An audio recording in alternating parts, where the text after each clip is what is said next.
আপনি কি জানেন হোমিওপ্যাথিক একটা মহাসমুদ্র? মহাসমুদ্রের যেমন বিস্তৃত জলরাশি, তার কূল কিনারা খুঁজে পাওয়া যায় না, ঠিক সেরকম হোমিওপ্যাথির কূল কিনারা খুঁজে পাওয়া বড় মুশকিল।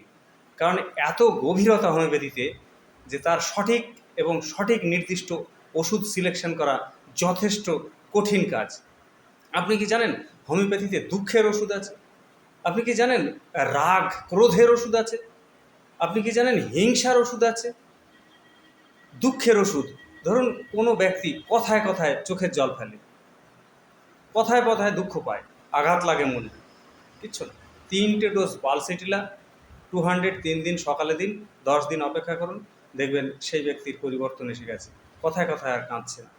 আপনি কি জানেন ক্রোধ বা অত্যন্ত রাগী কোনো ব্যক্তি, তাকে কি ওষুধ দিতে হবে?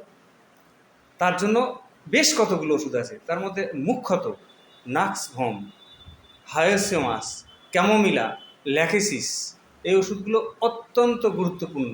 তবে অবশ্যই এগুলো সম্পর্কে সম্পূর্ণ জানতে হবে। আর শিশুরা অত্যন্ত ক্রোধী হয়, কথায় কথায় খ্যান খ্যান খ্যান খ্যান করে কাঁদে, এর ওপরেও বেশ কয়েকটা ওষুধ আছে। তার মধ্যে অন্যতম অ্যান্টিমোনিয়াম ক্রুডাম, ক্যামোমিলা, এই ওষুধগুলো দিলেই শিশুর কান্না বা কথায় কথায় অকারণ কান্না করা বা বিরক্তি হওয়া, এটা সমূলে কমে যায়।